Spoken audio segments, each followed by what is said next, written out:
الحمد للہ وکفا وسلام علی عبادہ الذین اصطفیٰ اما بعد۔ خاتم النبیین حضرت محمد صلی اللہ علیہ وسلم کے بارے میں عقیدہ نمبر 1، آپ صلی اللہ علیہ وسلم کا مرتبہ۔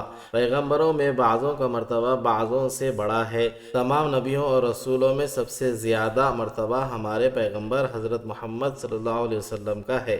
آپ اللہ تعالیٰ کے سب سے زیادہ عبادت کرنے والے تھے اور آپ کے اخلاق نہایت اعلیٰ درجے کے تھے۔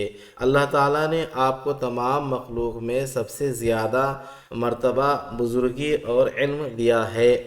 عقیدہ نمبر 2، آپ صلی اللہ علیہ وسلم کی سچائی۔ اللہ تعالیٰ نے ہمارے پیغمبر صلی اللہ علیہ وسلم کو بہت سی گزری ہوئی اور آئندہ ہونے والی باتوں کی خبریں دیں۔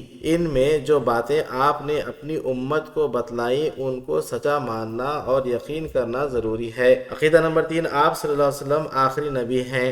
نبیوں اور رسولوں کا سلسلہ ہمارے پیغمبر محمد صلی اللہ علیہ وسلم پر ختم ہو گیا اور آپ کے بعد قیامت تک کوئی نیا نبی نہیں آ سکا۔ قیامت تک جتنے آدمی اور جن ہوں گے آپ سب کے پیغمبر ہی ہیں۔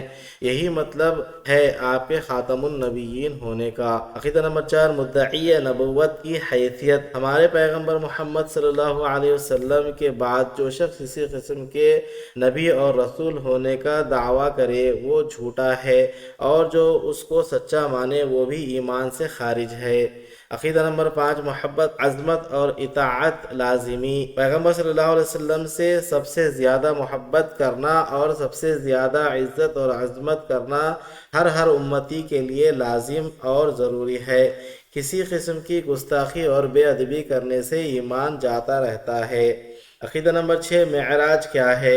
ہمارے پیغمبر صلی اللہ علیہ وسلم کو اللہ تعالیٰ نے جاگتے میں جسم کے ساتھ مکے سے بیت المقدس اور وہاں سے 7واں آسمان پر اور وہاں سے جہاں تک اللہ تعالیٰ کو منظور ہوا پہنچایا اور پھر واپس مکہ پہنچا دیا۔ اس کو معراج کہتے ہیں۔